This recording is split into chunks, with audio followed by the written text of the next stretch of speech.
انہوں نے کہا بھائی نہ اسے اکیلے چلا سکتے ہیں، نہ اس پہ دونوں چڑھ سکتے ہیں، نہ ایک چڑھ سکتا ہے، کریں کیا کریں؟ دونوں نے مل کے کھوتا اٹھا لیا۔ تو جب لوگوں کی سنیں گے تو الٹیمیٹلی آپ کو کھوتا سر پہ رکھنا پڑے گا، اصول پہ چلیں گے تو بہرحال جو صحیح ہے، لوگ جو بکیں سو بکیں، اور قافلے چلتے رہتے ہیں، بھونکنے والے بھونکتے رہتے ہیں۔ تو فمن شاء فلیؤمن ومن شاء فلیکفر انا اعتدنا للظالمین نارا، لیکن جو اس اصول کو مان کر نہیں چلیں گے ظالم، ان کے لیے ہم نے آگ تیار کر رکھی ہے۔ احاط بہم سرادقها، اس آگ کی کناتوں نے ان کا گھیرا کر رکھا ہے، ابھی آپ کو نظر نہیں آتا ہے لیکن یہ گھیرے میں آ چکے ہیں۔ وَإِن يَسْتَغِيثُوا يُغَاثُوا بِمَاءٍ كَالْمُهْلِ يَشْوِي الْوُجُوهَ، جب یہ پانی مانگیں گے تو ان کو پلایا جائے گا، یعنی پانی کے لیے فریادیں کریں گے تو انہیں پانی پلایا جائے گا کھولتا ہوا جو منہ جو ہے وہ بھون ڈالے گا، یعنی وہ پیالے کے اندر سے جس میں برتن میں پلایا جائے گا اس اتنی تپش ہوگی کہ اس سے چہرہ پگھل جائے گا، منہ میں تو وہ ڈالنا بعد کی بات ہے، اس کی بھاپ سے جو ہے وہ چہرہ پگھل جائے گا۔ بئس الشراب، کیا برا پینا ہے، وساعت مرتفقہ، اور آرام کی کیا بری جگہ ہے۔ ذرا اس کا تقابل کر لیں، دنیا میں اسی آرام کی خاطر ہم آخرت کو بلا دیتے ہیں، زندگی اچھی ہو، کہیں فٹ پاتھ پہ نہ سونا پڑ جائے، کوئی کٹیا نہ ہو، بلکہ یہ آرام دہ برڈ، یہ وہ یہی سارا ہوتا ہے نا، اس کے نتیجے میں وہاں کے پھر یہ بے آرامی ہے جس کا نقشہ کھینچا جا رہا ہے۔ ان الذین آمنوا وعملوا الصالحات، بے شک وہ لوگ جو ایمان لائے، جنہوں نے نیک اعمال کیے۔ اب یہ نیک اعمال کیا ہیں؟ اصحاب کہف کا نیک عمل کیا تھا؟ ان کا نمازوں کا تو ذکر ہی نہیں ہے، روزوں کا بھی نہیں ہے، اور کسی بات کا ذکر نہیں ہے۔ ان کا نیک عمل کیا ہے؟ ان کا نیک عمل یہ بادشاہ کے سامنے کھڑے ہو کے دو ٹوک حق کا ہے، اللہ اللہ خیر سلام جو ہوگی دیکھی جائے گی، اوکھلی میں سر آ گیا ہے تو اب موسلے سے کیا ڈرنا ہے، جو ہوگا پھر موسلا کرے گا، ہم نے کیا کرنا ہے، ہم نے تو اوکھلی میں سر دینا ہے، وہ دے دیا، یہ نیک عمل لینا ہے۔ ان الذین آمنوا وعملوا الصالحات انا لا نضیع اجر من احسن عملا، بے شک ہم ضائع نہیں کرتے جس نے جو بھلا کام کیا، نیک عمل کیا، اچھے کام کیے، جو محنتیں کی، جو قربانیاں دیں، جو اللہ کے لیے ہڈیاں توڑوائیں، ہم اس کا کسی کا نیک عمل نہیں ضائع کرتے۔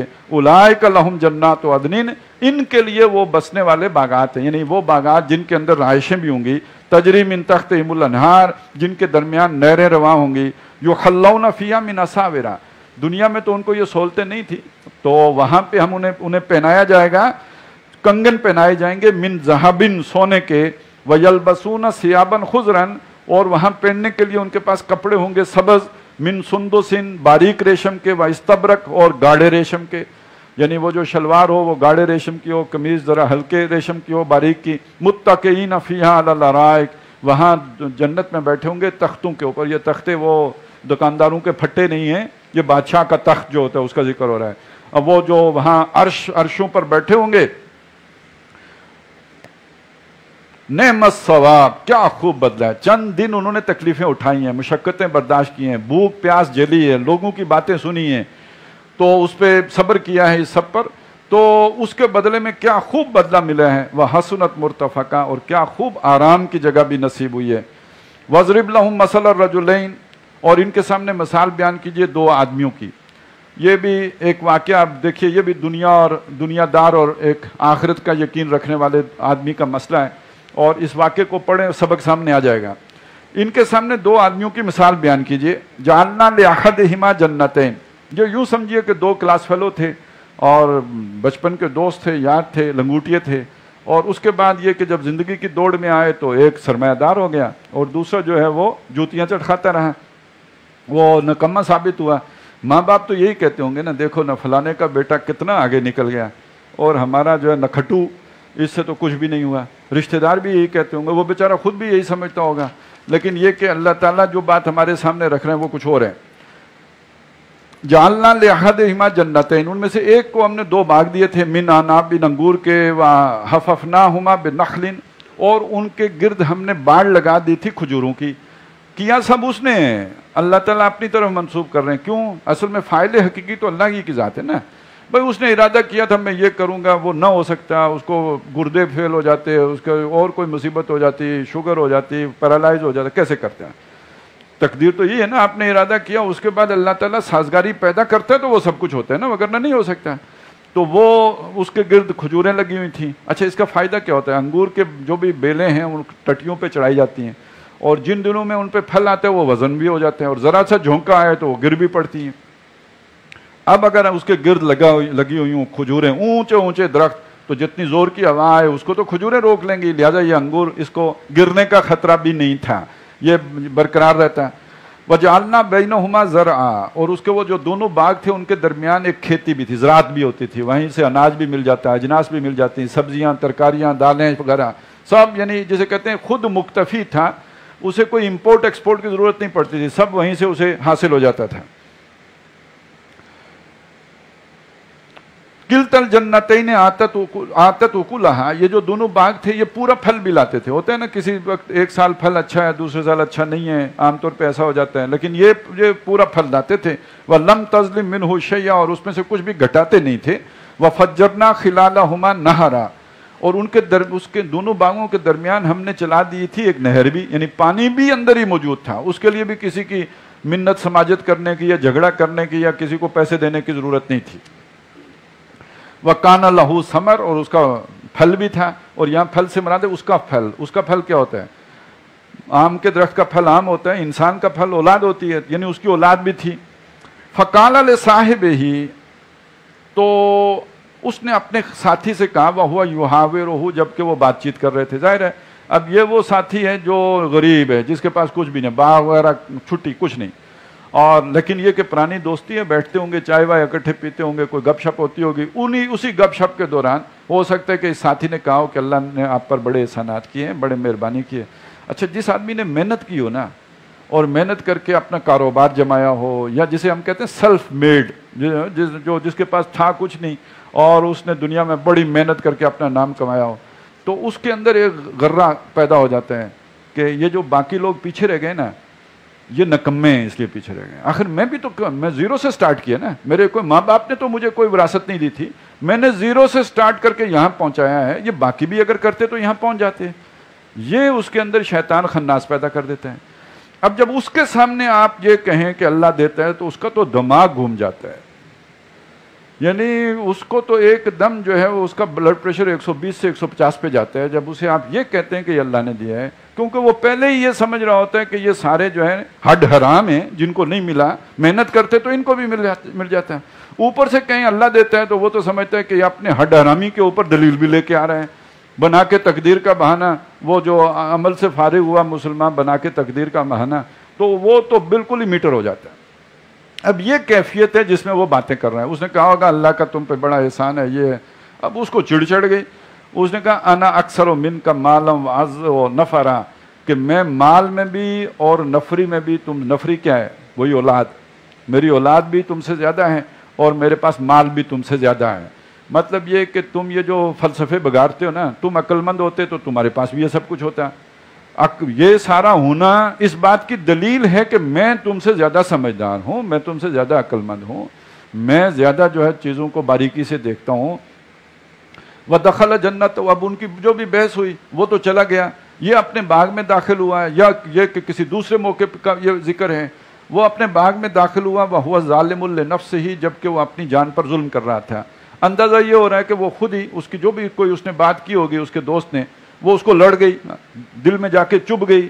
اب جو بات چبھ جاتی ہے وہ دماغ میں گھومتی رہتی ہے، اس کے ساتھ خیالات آتے رہتے ہیں، تو وہ خود ہی سوچتا ہوا جا رہا ہے۔ وہ یہ کہہ رہا تھا کیسے ہو سکتا ہے، اس نے کہا تھا یہ اجڑ سکتا ہے، یہ کہاں ہو سکتا ہے، تو وہ اپنی جان پر ظلم کر رہا تھا، یعنی یہ سمجھ رہا تھا کہ یہ سارے میری پلاننگ، میرا منصوبہ، میری ایگزیکیوشن، میرے جو اپنا جو ایک مینجمنٹ ہے، یہ اس کا کمال ہے۔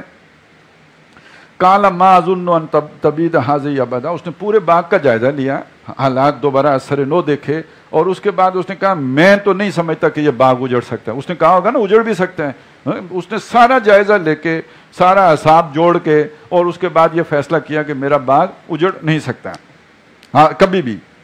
وما اظن الساعة قائمة، اور میں نہیں سمجھتا کہ قیامت ویامت ہونی ہے، یہ مولویوں کے ٹکوسلے ہیں، قیامت ہوگی، یہ نہیں ہو سکتی۔ وَلَئِن رُدِدْتُ، اور اگر ہو گئی، وَلَئِن رُدِدْتُ إِلَىٰ رَبِّي، اور اگر مجھے لوٹا ہی دیا گیا اپنے رب کی جناب میں، لَأَجِدَنَّ خَيْرًا مِنْهَا مُنْقَلَبًا، تو میں لازماً اپنے رب کے پاس لوٹ کر اس سے بہتر پاؤں گا۔ یہ کیا مسئلہ ہوا؟ یہ مسئلہ یہ ہوا کہ اگر لوٹا دیا گیا تو اس کا مطلب ہے وہ صحیح کہہ رہا تھا، رب بھی ہے، وہ سارا کچھ وہی کرتا ہے، اچھا سارا کچھ وہی کرتا ہے تو اس نے مجھے یہ سارا کچھ پھر اس نے دیا ہے، اس نے دیا ہے تو مجھ سے خوش ہے، اس سے ناراض ہے، اس کو نہیں دیا نا، مجھے دیا ہے اس کو نہیں دیا تو مجھ سے راضی ہے، تو جب راضی ہے تو وہاں اس سے زیادہ دے گا، یہ ادھر بھی فٹ پاتھ پہ ہی سوئے گا، اور وہاں جو جنت کے محلات ہیں وہ بھی سارے میرے ہی لیے ہیں۔ تو اب اس ایک اگلے نتیجے تک پہنچ گیا، اگر لوٹ کے گئے تو مجھے وہاں بھی اس سے بہتر ملے گا۔ اب یہ بات اس نے اپنے اس دوست کو بھی کہی ہوگی، کسی جب دوسری ملاقات ہوئی تو جو بھی سوچا پلان کیا، جو بھی اس کے ذہن میں کھچڑی پکی، اب وہ کھچڑی اس نے ساری اس کے سر پہ اونڈیلی۔ کالا لہو صاحب ہو، اب جب اس کے سامنے کہا تو اس نے مڑ کے اس سے کہا وہو یحاورہ، وہ بات چیت کر رہے تھے، اکفرت بالذی خلقک من تراب، تم کہتے ہو قیامت نہیں ہوگی تو تم کفر کرتے ہو اس ہستی کا جس نے تمہیں پیدا کیا مٹی سے، ثم من نطفۃ، پھر ایک حقیر پانی کی بوند سے، ثم سواک رجلا، ان چیزوں سے گزار کر تمہیں چنگا بھلا موٹا تازہ اٹا کٹا آدمی بنا دیا، اس ہستی کا انکار کرتے ہو۔ اچھا وہ تو آخرت کا انکار کر رہا تھا، تو یہ اس ہستی کے انکار کی بات کیسے ہو گئی؟ اصل میں آخرت کا انکار اللہ کا انکار ہے، کیوں؟ اللہ کی قدرت کا انکار ہے، وہ دوبارہ پیدا نہیں کر سکتا، میں مٹی ہو جاؤں گا، میری ہڈیاں گل سڑ جائیں گی، وہ کیسے بنائے گا؟ تو گویا اللہ کل شیء قدیر نہیں ہے، تو اللہ کی ایک صفت کا انکار کرنا بھی اللہ کے انکار کو مستلزم ہے، لہذا در حقیقت اس نے اللہ ہی کا انکار کیا۔ اور اگر اب یہ انکار کر کے وہ کسی اللہ کو مانتا ہے تو اس اللہ کو نہیں مانتا کہ جو ہے، یہ ہم نے کسی خود ساختہ اللہ کو مانتا ہے، یہ اس کا اپنا بنایا ہوا اللہ ہے جس کو وہ مانتا ہے، جس اللہ کا تعارف کتاب کراتی ہے اس کو نہیں مانتا، لہذا کفر ہو گیا۔ لیکنہ اللہ ربی، تم جو مرضی کرو لیکن میرا رب تو اللہ ہے، ولا اشرک بربی احدا، اور میں اپنے رب کے ساتھ کسی کو شریک نہیں کرتا۔ اچھا اب یہاں پھر نوٹ کیجئے اور ذرا اپنے اوپر یہ کیفیت طاری کر کے دیکھیے، اب بادشاہ کی بات نہیں ہے، وہ جو اصحاب کہف تھے وہ تو بادشاہ کے سامنے کھڑے ہوئے تھے نا، اور بادشاہ کی اتھارٹی ہے، اس کا ڈنڈا ہے، اس کا سوٹا ہے، اور اس کی گردن اڑا دینے کی صلاحیت ہے۔ یہاں مسئلہ اور ہے، یہاں آپ اپنے کسی پڑھے لکھے دوست کے پاس گئے ہوئے ہیں جو بہت مالدار بھی ہے، اس کی کئی ملیں ہیں، فیکٹریاں ہیں، اور وہاں بیٹھ کے محفل لگی ہوئی ہے، باقی بھی دوست اسی جیسے ہیں، اس کے بیٹے کا ولیمہ ہے یا کچھ بھی ہے، وہاں بیٹھے ہیں، وہاں یہ بحث چل پڑتی ہے، اسلام کی کسی بات پر بحث چل پڑتی ہے، یہ اس طرح کی کوئی ایشو چھڑ جاتا ہے، تو وہاں بولنے کا یارہ کسے ہوگا؟ بہت مشکل ہے بولنا، بہت ہمت کر کے بندہ یہی کرے چپ چاپ اس محفل سے اٹھ کے ہی نکلے تو بھی بہت بڑی بات سمجھی جائے گی، وگرنہ یہ کہ بس وہ جسے کہتے ہیں نا مصلحت سے بس ایچوں پیچوں کر کے تو اٹھ کے بندہ آ جائے گا، کہے گا جی میں نے اپنا ایمان بچا لیا، ایمان تو گیا بابا۔ جب ایسی صورت ہو تو وہاں کھڑا ہونا پڑے گا، وہاں بولنا پڑے گا۔ وہ جو بات تھی نا کہ جو اللہ تعالیٰ نے کہا جب تم دیکھو اللہ کی آیات کا مذاق ہو رہا ہے اور ان پہ ہنسی اڑ رہی ہے تو وہ مجلس چھوڑ کے اٹھ جاؤ وہاں پر، اس لیے کہ وہاں آپ بول نہیں سکتے تھے، اب تو بولنے کی اجازت ہے بھائی، زیادہ سے زیادہ ناراض ہی ہو جائے گا نا کوئی، آپ کے خلاف ایف آئی آر تو نہیں کر سکتی نا، اب تو آپ کو اظہار رائے کی آزادی حاصل ہے ماشاءاللہ، تو کم از کم اس کا استعمال کریں، زیادہ سے زیادہ لوگ یہ سمجھیں گے یار یہ کوئی مولوی ہے پرانا ملاٹا اور اس کو کچھ بھی نہیں پتا، تو آپ اصل میں کس شے سے ڈر رہے ہیں؟ اب آپ کی گردن کوئی نہیں اڑاتا، اب آپ کو اگلا یہ کہتے ہیں کہ اس بندے کے اندر جو ہے نا یہ جدید تقاضوں کو نہیں سمجھتا، یہ ہماری محفل میں بیٹھنے کا حقدار نہیں تھا، یہ ویسے ہی کہیں غلطی سے حادثاتی طور پر یہاں پہ آ گیا، اور یہ جو ہے پرانے زمانے کا پریمیٹیو ایج کا بندہ ہے، آج کے ماڈرن دور کا اسے پتہ ہی نہیں۔ اپنا اس تاثر پیدا ہونے سے بچنے کے لیے ہم حق کو دبا کے واپس گھر آ جاتے ہیں، سمجھتے ہیں ایمان محفوظ کر کے آ گئے۔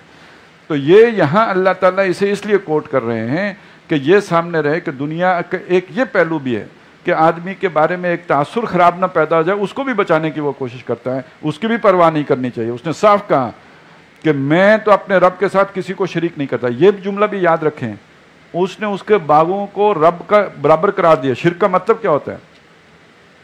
یعنی جو کام اللہ کرتا ہے اس کی جگہ پہ یہ باغ آ گئے، اللہ رزق دیتا ہے، اس نے سمجھا مجھے رزق باغ دیتا ہے، اللہ تعالیٰ جو ہے وہ اسباب پیدا کرتا ہے، یہ سمجھتا ہے یہی اسباب ہے میرے لیے جو زندگی کے ہیں، تو یہ در حقیقت وہ شرک ہے جو اسباب اور ذرائع کے نتیجے میں انسان کے، یہی وہ ماشاءاللہ اور انشاءاللہ کے ساتھ یہ بات جڑتی ہے۔ اب آپ ذرا سوچئے ایک بات کو کہ آج کے انسان کا سب سے بڑا مسئلہ کیا ہے؟ بادشاہ تو مسئلہ نہیں ہے، آج کا یہ مسئلہ ہے روپیہ خدا ہے، دولت خدا ہے، اسباب خدا ہیں، ذرائع خدا ہیں، ہم سمجھتے ہیں ہماری ضرورتیں یہ پوری کرتے ہیں، یہ ہیں تو اللہ بے روپیہ ذکر اللہ تطمئن القلوب، روپیہ ہو دل مطمئن رہے گا، سب کا مطمئن رہے گا، جیب میں پیسے ہوں دل مطمئن ہے کہ ٹھیک ہے کرایہ بھی ہے، گھر پہنچ جائیں گے، روٹی بھی مل جائے گی، ہوٹل پہ کھا لیں گے، اور جیب کٹ گئی، جیب خالی ہو گئی، ہیں اجنبی شہر میں، اب دلوں کو قلوب کو جو ہے اطمینان حاصل ہوگا؟ معلوم ہوا آج اللہ کی جگہ پہ آ کے روپیہ پیسہ درہم دینار دولت اسباب انہوں نے ڈیرا ڈال لیا ہے۔ یہ ہے آج کے دور کا سب سے بڑا مسئلہ، اور یہ وہ شرک ہے جس کی یہاں پہ نفی کی گئی ہے، مادہ پرستی کا شرک۔ وَلَوْلَا إِذْ دَخَلْتَ جَنَّتَكَ قُلْتَ مَا شَاءَ اللَّهُ لَا قُوَّةَ إِلَّا بِاللَّهِ، ایسا کیوں نہیں ہوا جب تم اپنے باغ میں داخل ہوئے تو تم نے کہا ہوتا ماشاء اللہ؟ اب دیکھیں ماشاء اللہ، آدمی اسے اپنے زور و بازو سمجھے شرک ہے، جو اللہ نے چاہا یہ سمجھے یہ توحید ہے۔ تم نے کہا ہوتا کہ جو اللہ نے چاہا لا قوت الا باللہ، اللہ کے سوا کسی کے پاس کوئی قوت نہیں، نہ میرے زور بازو سے یہ باغ جو ہے وہ تیار ہو سکتا تھا، نہ یہ باغ اگر اللہ چاہے تو مجھے رزق دے سکتا ہے، یہ تو اللہ کی چاہ سے ہوتا ہے، وہ سارا کرتا ہے تب یہ ممکن ہے۔ ان ترنی انا اقل منک مالا و ولدا، اگر تو نے یہ دیکھا تھا کہ میں مال اور اولاد کے اعتبار سے، اب وہ ثمر کی بالکل تشریح آ گئی ہے، ثمر پھل کون سا ہے؟ اولاد، نفری اولاد، اگر تم نے یہ دیکھا تھا کہ مال اور اولاد کے اعتبار سے میں تم سے کمتر ہوں، اقلیت میں ہوں، تو تمہیں اللہ کا شکر ادا کرنا چاہیے تھا۔ اب اس کا کوئی دل دکھ ہی گیا۔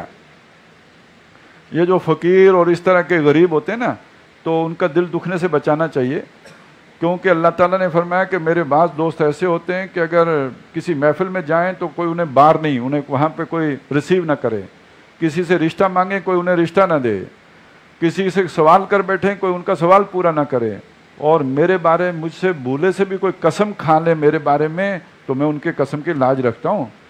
انفلوئنس آپ کا اے سی کے پاس ہے، ڈی سی کے پاس ہے، پرائم منسٹر کے پاس ہے، اس کے انفلوئنس کا اندازہ لگائیں جس کا انفلوئنس اللہ رب العالمین تک ہے۔ تو بعض بندے ایسے ہوتے ہیں، اب اس کا دل دکھا، یہ بات اس کی زبان پہ آئی، فَعَسَىٰ رَبِّي أَن يُؤْتِيَنِي خَيْرًا مِّن جَنَّتِكَ، امید ہے کہ میرا رب تیری جنت سے، تیرے باغ سے مجھے بہتر عطا کرے گا، وَيُرْسِلَ عَلَيْهَا حُسْبَانًا، اور تیرے باغ کے اوپر وہ کوئی بھیج دے گا جھونکا ہوا کا، مِنَ السَّمَاءِ آسمان سے، فَتُصْبِحَ صَعِيدًا زَلَقًا، اور اسے صاف میدان کر دے گا، ویران کر دے گا اس باغ کو، اور يُصْبِحَ مَاؤُهَا غَوْرًا، یا اس کے پانی کو نیچے لے جائے گا، فَلَن تَسْتَطِيعَ لَهُ طَلَبًا، تو ٹیوب ویل بھی اس زمانے میں تو تھا نہیں، تو اس کو واپس نہیں لا سکے گا، استطاعت نہیں رکھے گا پانی طلب کرنے کی۔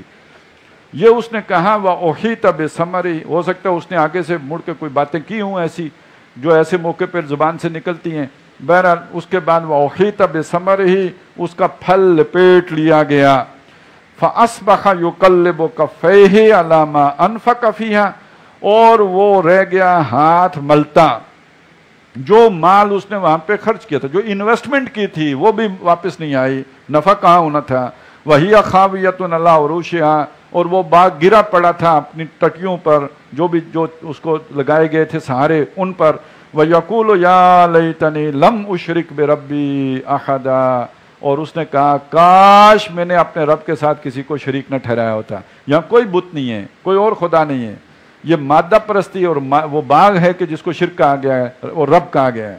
وَلَمْ تَكُنْ لَهُ فِئَةٌ يَنْصُرُونَهُ مِن دُونِ اللَّهِ، اور اس کا ایسا کوئی گروہ نہیں ہوا، جتھا نہیں ہوا جو اس کی مدد کرتا اللہ کے مقابلے میں، وَمَا كَانَ مُنْتَصِرًا، نہ وہ خود بدلہ لے سکا، هُنَالِكَ الْوَلَایَةُ لِلَّهِ الْحَقِّ، اس طرح ولایت، یہ واو کی زبر ہے، ولایت بھی آپ نے ایک لفظ سنا ہوگا، واو کی زیر کے ساتھ ہوتا ہے ولایت، تو یہ جو ولی ہوتا ہے جس کا معنی دوست ہوتا ہے، اس سے جو مصدر آتا ہے وہ ولایت ہے، دوستی۔ اور ایک والی ہوتا ہے، آپ نے سنا والی مکہ، والی مدینہ، والی کابل، یہ گورنر جس کے پاس اقتدار ہوتا ہے، حکمران، اس سے جو مصدر آتا ہے وہ ہوتا ہے ولایا، اختیار رکھنے والا۔ تو اس طرح اختیار کل کا کل اللہ کے لیے ثابت ہو گیا، باغ کے پاس رزق دینے کا اختیار نہیں ہے، کسی آدمی کے پاس اختیار نہیں ہے کہ وہ باغ اپنا بنا لے، اختیار سارے کا سارا اللہ کے پاس ہے، ہوا خیرن ثوابم و خیرن عقبا، اور وہ اس کا انعام ہی سب سے بہتر ہے اور اس کا دیا ہوا ہی بدلہ سب سے اعلیٰ ہے۔ بارک اللہ لی و لکم فی القرآن العظیم و نفعنی و ایاکم بالآیات و ذکر۔